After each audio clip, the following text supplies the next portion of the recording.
Fique atento, porque eu creio que o Senhor tem algo novo para tratar com você. Amém? Abra sua Bíblia comigo lá no livro de Eclesiastes, capítulo 5, versículo 19.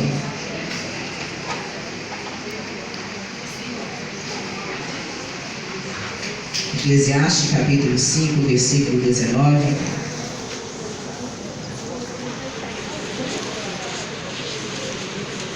Amém? Diz assim a palavra de Deus: quanto ao homem a quem Deus conferiu riquezas e bens, e lhe deu poder para deles comer e receber a sua porção e gozar do seu trabalho, isto é dom de Deus. Pai, o Senhor tem falado conosco através das canções, através das ministrações. Eu te peço que o Senhor continue falando agora através da sua palavra. Nós sabemos, ó Deus, que o Senhor é um Deus de propósito e que o Senhor tem propósito nesta noite. Eu te peço, ó Deus, que o Senhor venha cumprir aquilo que o Senhor determinou para que seja feito neste lugar, nesta noite. Ó Deus amado, que nós possamos sair daqui com a convicção de que o Senhor falou e tratou com a tua igreja. É a oração que eu te faço, ó Deus, e te agradeço no nome de Jesus e para a glória do teu santo nome. Pode se sentar aqui. Bom, como eu falei aqui, essa foi uma mensagem que o Senhor colocou no meu coração, que eu ministrei na semana profética, quando nós estávamos profetizando aqui um ano de crescimento, e continuamos profetizando, porque nós cremos que este é um ano em que Deus vai operar de forma sobrenatural no meio da sua igreja. E eu falei naquele dia, e quero repetir, que eu não queria usar a palavra crescimento para tratar desse assunto, para falar de vida financeira. Eu queria colocar essa palavra crescimento. Por quê? Porque eu falei que todas as vezes que a gente fala crescimento financeiro, as pessoas imaginam que Deus vai colocar uma grande fortuna na sua mão, um grande volume de dinheiro. E crescimento financeiro não é isso, ou não é só isso. Então eu não quero usar essa palavra crescimento financeiro. Eu quero usar a palavra maturidade. Por quê? Porque nós já vimos, eu creio que vocês já tiveram notícias de pessoas que de repente ganharam uma grande fortuna, um prêmio da loteria, um Big Brother, sei lá, e passa um tempo, essas pessoas são entrevistadas, você tem a oportunidade de vê-las na mídia, e a vida delas está igual ou pior do que estava antes de ganhar aquele prêmio. Porque riqueza sem sabedoria, querido, não se sustenta. Riquezas sem maturidade para administrar não se sustenta. Então por isso que eu quero frisar bem essa palavra maturidade. Amém? Esse texto que nós lemos aqui tem algumas palavras chaves nesse texto, e que eu queria começar falando sobre essas palavras. A primeira delas é poder. A palavra de Deus fala que Ele conferiu riquezas e bens e deu poder. A palavra poder, ela pode ser traduzida por unção. E unção significa capacitação para realizar alguma obra. Então, se nós substituirmos aqui, nós vamos entender que Deus nos capacitou para realizar uma obra. Que obra? Uma obra financeira na nossa própria vida. Deus nos capacitou para sermos bons gestores daquilo que Ele tem colocado nas nossas mãos. E aí vem a pergunta que não quer calar: se Deus já me capacitou, se Deus já me deu poder, porque a palavra de Deus fala que Ele nos deu, ela não fala que Ele vai nos dar, ela fala que Ele nos deu. Por que a gente vê tanto testemunho de pessoas dentro da igreja passando por dificuldades financeiras? Se Deus já nos capacitou, por que isso é uma realidade no nosso meio? Quando Jesus morreu ali na cruz do Calvário para nos dar a salvação, Ele morreu para algo mais do que apenas nos dar a salvação. Ele morreu também para nos dar dignidade. Por que eu falo isso? Porque tem muito crente sendo envergonhado por causa da sua situação financeira. Tem muito filho de Deus vivendo em vergonha por causa da sua situação financeira. O que está acontecendo com aquilo que Deus nos deu? O que nós estamos fazendo com aquilo que Deus nos deu?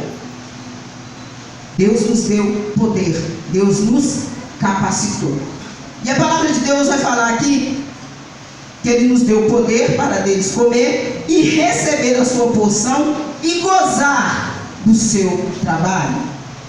A palavra gozar significa ter satisfação, ter prazer, ter gozo naquilo que você faz, ter alegria naquilo que você faz. E tem muita gente que não tem alegria no seu trabalho, não tem alegria no que faz. Porque as pessoas estão trabalhando apenas para pagar contas quando isso acontece, quando dá para pagar as contas. Porque eu disse aqui hoje que na maioria das vezes o que a gente ouve é uma frase que infelizmente, tem sido muito comum no meio do povo. Não, aí eu não vou falar no meio da igreja, na sociedade de uma forma geral. Faltou salário no meu mês. Ainda tem muito mês e o salário já acabou. Quando Deus Ele nos deu este poder para vivermos, para usufruirmos do fruto do nosso trabalho, o propósito de Deus é que sobre salário no seu mês. O mês acabou, mas o seu salário ainda está rendendo. O mês acabou, mas você ainda tem salário que você recebeu no mês passado. Chegou a hora de você receber o seu salário, mas o propósito de Deus é que você não viva apenas para pagar contas. E eu falei que quando Jesus veio, Ele fala: eu vim para que todos tenham vida e tenham vida em abundância. E o que é ter vida em abundância? Nós temos visto a realidade de pessoas que elas não têm vivido quando se fala de área financeira, elas têm sobrevivido. Deus não te deu poder para você sobreviver. Deus não te ungiu para você sobreviver. Deus não te capacitou para você sobreviver. Deus te ungiu para você ter vida e vida abundante. Qual a diferença entre sobreviver e viver? E sobreviver é aquela pessoa que está sempre no limite. Conseguiu vencer mais uma noite. A gente sempre ouve pessoas que às vezes estão numa situação de saúde assim meio delicada. Às vezes você conhece algum familiar e você pede notícia daquela pessoa. Qual que é a notícia que ela te dá? Sobreviveu essa noite, ou seja, conseguiu romper o limite essa noite. Sobreviveu mais um dia. Deus não te deu poder para você sobreviver. Ele quer que você tenha vida e vida abundante. Só que para que nós tenhamos vida abundante, tem algumas coisas que nós precisamos observar. Existem princípios, e os princípios de Deus, eles são imutáveis onde quer que você esteja. Não adianta, eu disse isso, não adianta você sair daqui, achar que aqui você não está sendo abençoado. Eu vou para outra igreja, eu vou para uma outra congregação, que lá eu vou ser abençoado, se você não observar os princípios de Deus. Porque aqui, ou em qualquer outra congregação, querido, os princípios de Deus são os mesmos, eles são imutáveis. Então não pense você que você vai ser abençoado simplesmente porque você mudou fisicamente de lugar. Se você não está sendo abençoado, reveja a sua vida, o seu posicionamento. Muitas vezes não é uma questão de mudar fisicamente de lugar, é uma questão de mudar de atitude. É uma questão de mudar a rota. É uma questão de verdadeiramente se converter. Porque tem pessoas que estão na igreja, mas não estão em Deus. A palavra de Deus fala que existe joio no meio do trigo. Nem todo mundo que está em Israel é israelita. E às vezes a pessoa se camufla no meio de Israel e quer receber as bênçãos que são direcionadas a Israel. E quando você não for israelita, você não vai receber as bênçãos que são direcionadas para Israel.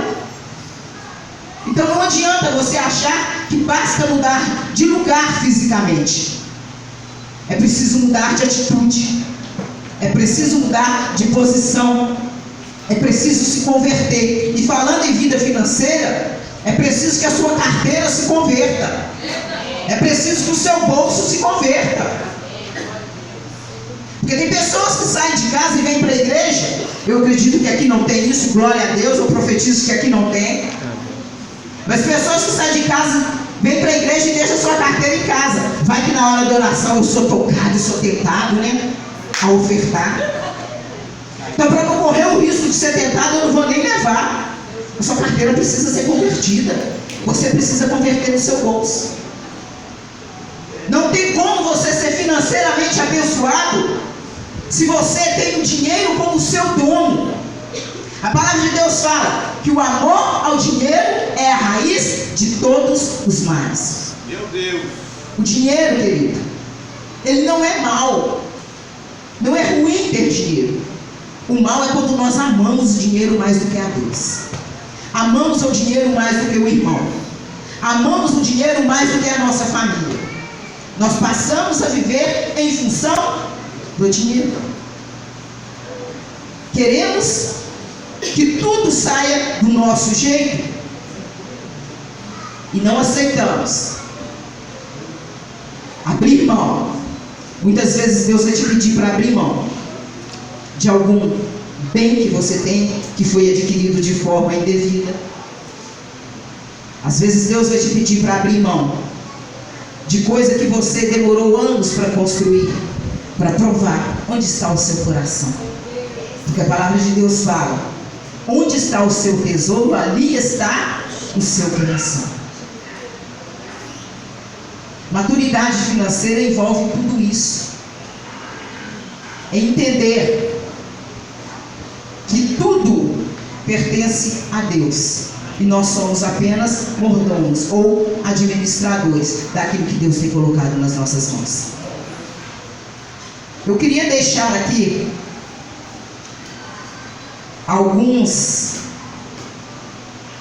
sintomas, que nós observamos na vida de uma pessoa que é financeiramente enferma e imatura. O primeiro desses sintomas é o descontentamento por não ter alguma coisa. Como é que isso funciona? Tem pessoas que ela direciona toda a sua felicidade para bens materiais. Eu preciso ter, eu preciso ter, eu preciso ter. Eu só serei feliz quando eu tiver. E ela vai direcionar todos os seus esforços para adquirir aquele bem, porque a sua felicidade está ali. Ou, pelo menos aquilo que ela imagina ser a sua felicidade. E eu falei que eu brinquei aqui, que eu falei do iPhone 5 no dia, a Marcela até falou comigo: nós já está no 10, eu falei: eu estou atrasada mesmo. Eu e tecnologia não somos muito próximas assim. Eu uso o que é necessário para o meu trabalho, para as minhas atividades do dia a dia. Mas nós vamos continuar usando o iPhone 5, viu, Marcelo? Porque este exemplo que eu vou dar é de alguém que fez isso há 2 anos atrás. Não tinha um iPhone 10. Você concorda? Pois é. E aí eu dei esse exemplo, que às vezes a pessoa ela tem um celular, mas aí aparece lá: acabou de ser lançado o iPhone 5. Já descobri que é 10, queridos, não precisa me corrigir. Mas acabou de ser lançado. Isso foi em 2016, 2017. E aquela pessoa está lá com o seu, nem sei, com o seu celular. E ela olha para o lado, o amigo está com o seu J5. Eu preciso. Você já viu aquela propaganda? Eu queria tanto um deles. Queria tanto ter um J5. Eu preciso ter. E a pessoa começa muitas vezes a se sentir envergonhada pelo que ela tem, porque o do outro é melhor. Então eu preciso ter.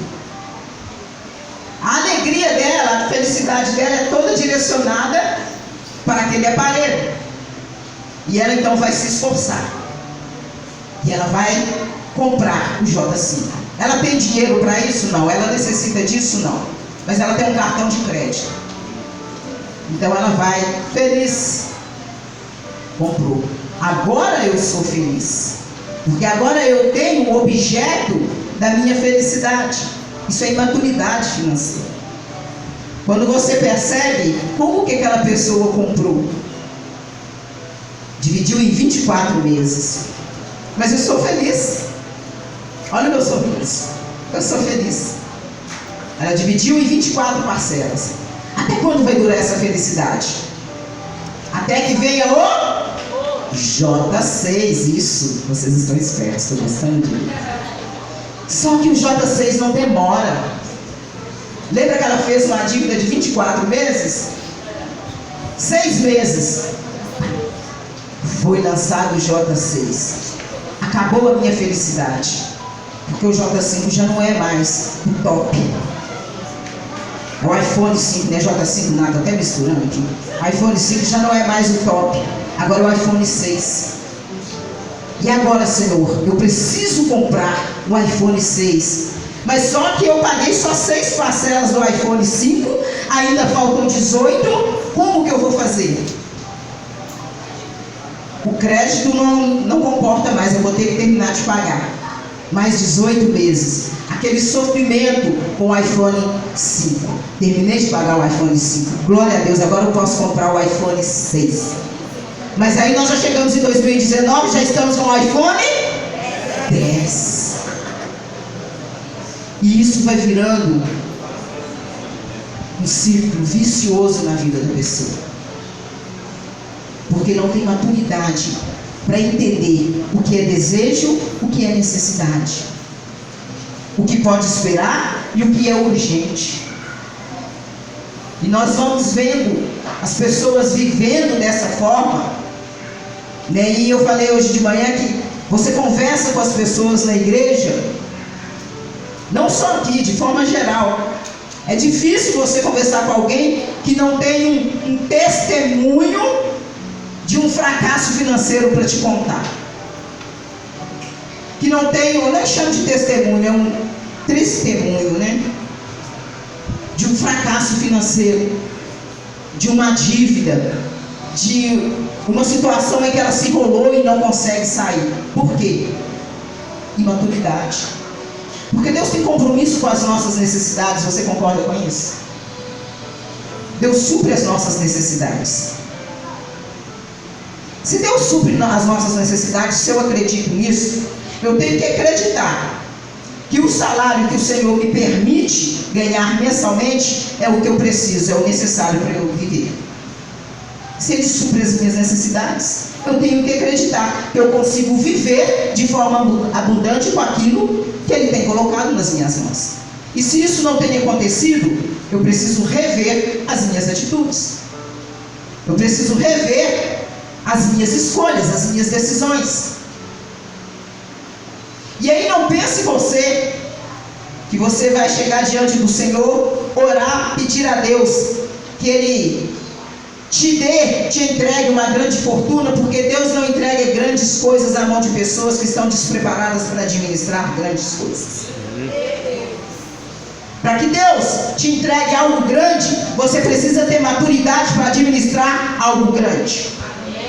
Enquanto você não atingir um nível de maturidade para administrar algo grande, Deus não vai te entregar algo grande, porque isso vai te fazer se perder na caminhada. Lembra do filho pródigo? Quando ele pede a herança para o seu pai, era direito dele, a herança era dele, mas ele não tinha maturidade para administrar. Era direito? Era, mas era hora? Não, porque ele ainda estava em fase de crescimento. Maturidade, queridos, ela leva tempo, é um processo. Tem pessoas que estão querendo pular a etapa. Deus quer nos amadurecer para nos entregar aquilo que Ele tem preparado para nós. Mas eu costumo dizer que Deus, Ele não desperdiça a bênção. Ele sabe na mão de quem Ele vai entregar. Então, a primeira coisa, comece a prestar atenção. Se você é uma dessas pessoas que vive descontente por não ter algo, por não conseguir algo. Porque as pessoas que são imaturas financeiramente, elas se endividam, adquirindo aquilo que não precisam, acreditando que a sua felicidade é mostrar para o outro que ela é próspera por aquilo que ela conquistou. Prosperidade não é medida por aquilo que você tem, é medida por aquilo que você é. E quando nós falamos de prosperidade, não pense que a gente está falando apenas de vida financeira. Prosperidade envolve todas as áreas da nossa vida. Não vamos entrar nisso agora. Segundo sintoma de uma pessoa que tem a vida financeira enferma e imatura: preocupação e ansiedade. Falei que preocupação é uma palavra que nós usamos para substituir a palavra medo. E ansiedade é algo que usamos para substituir falta de fé. Porque a palavra de Deus, lá no livro de Mateus, capítulo 6, versículo 25, ela vai nos falar que nós não devemos andar ansiosos por nada. E quando Deus fala assim, olha, não andeis ansiosos por nada, é porque Ele tem cuidado de nós. Ele conhece as nossas necessidades, Ele conhece as nossas limitações, e Ele, o próprio Deus, o próprio Pai, se encarrega de cuidar de cada um dos seus filhos. Então não andeis ansiosos por nada. E eu acho maravilhoso o exemplo que Jesus usa, porque Ele fala ali dos lírios do campo, né? As vestes dos lírios do campo. Fala, nem Salomão, em toda a sua riqueza, se vestia tão bem. E olha que eles nem trabalham, eles nem tecem. Ou seja, Deus providencia tudo. Então aprenda a aquietar o seu coração, aprenda a descansar em Deus. É fácil nós estarmos aqui, nós cantarmos, o difícil é viver aquilo que a gente canta. Porque muitas vezes nós cantamos, nós pregamos, eu falo que nós somos bons para prescrever o medicamento, o remédio para o outro. Mas quando chega na nossa hora de tomar o próprio remédio, muitas vezes nós não acreditamos que aquele remédio é capaz de curar. Então aprenda, nós damos conselho para o outro, olha, descansa em Deus, mas quando somos nós que somos colocados à prova, muitas vezes nós ficamos ansiosos. Deus está falando conosco, não andeis ansiosos por nada.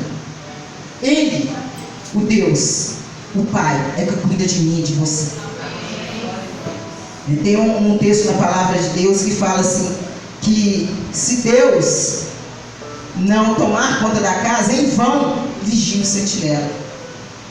Ou seja, se nós não confiarmos em Deus, em vão é o nosso trabalho. Terceiro sintoma da pessoa que tem a vida financeira enferma e imatura é a impaciência. E essa impaciência ela é muito parecida com o descontentamento, porque ela leva a pessoa a ter as atitudes muito parecidas. Impaciente para esperar o tempo de Deus para adquirir as coisas. E aí eu quero ler um outro texto aqui.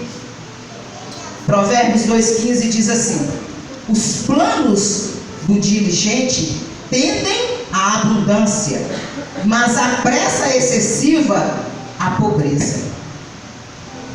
Quando você é diligente, quando você é cuidadoso em planejar, em traçar metas, em estabelecer alvos, isso te traz crescimento. Os planos do diligente faz com que ele prospere, traz abundância, mas a pressa excessiva leva à pobreza. Tem muita gente que está aí amarrada na sua vida financeira porque tomou decisões apressadamente, porque tomou decisões sem buscar a direção do Senhor, porque tomou decisões sem planejar. Então que você seja um planejador cuidadoso, diligente, tenha cuidado, com os seus planos. Eu falo que maturidade financeira não depende de quanto você ganha, depende de como você gasta aquilo que o Senhor tem colocado nas suas mãos. Eu lido com muitas pessoas todos os dias e a gente vê vários testemunhos e a gente vê cada contraste de testemunho, pessoas que às vezes têm um salário muito bom, mas que vivem endividadas. Por quê? Porque não aprenderam a lidar, não aprenderam a administrar aquilo que o Senhor tem colocado nas suas mãos, não tem sido diligente.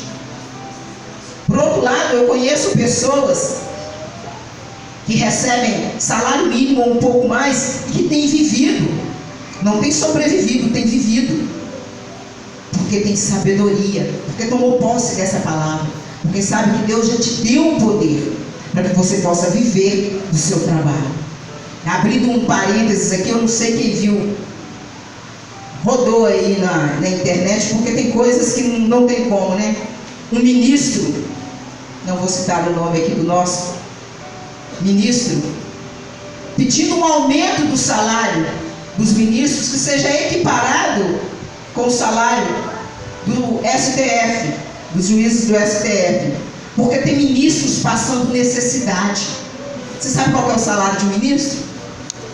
Fora auxílio moradia, auxílio paletó, tudo isso, R$ 33.700.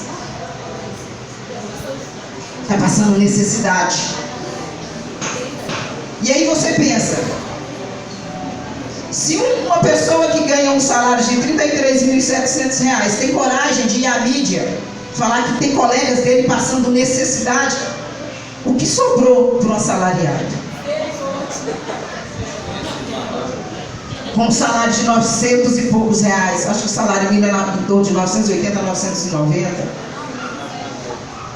E aí a gente entende, né, como é que Deus trabalha, porque a pessoa com um salário mínimo consegue viver, e tem pessoas que conseguem.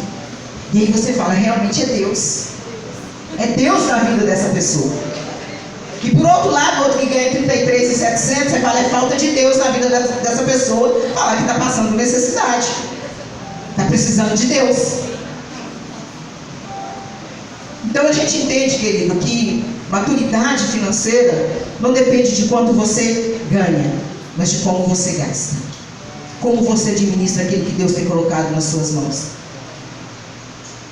Quarto sintoma de uma vida financeira enferma e imatura: acúmulo de dívidas. A pessoa que é financeiramente enferma é uma pessoa que tende a acumular dívidas, né? Faz uma dívida aqui, faz uma dívida ali, tenta pagar a dívida daqui fazendo outra de lá, ou pegar ali para pagar o de cá, e assim vai. Era um acumulador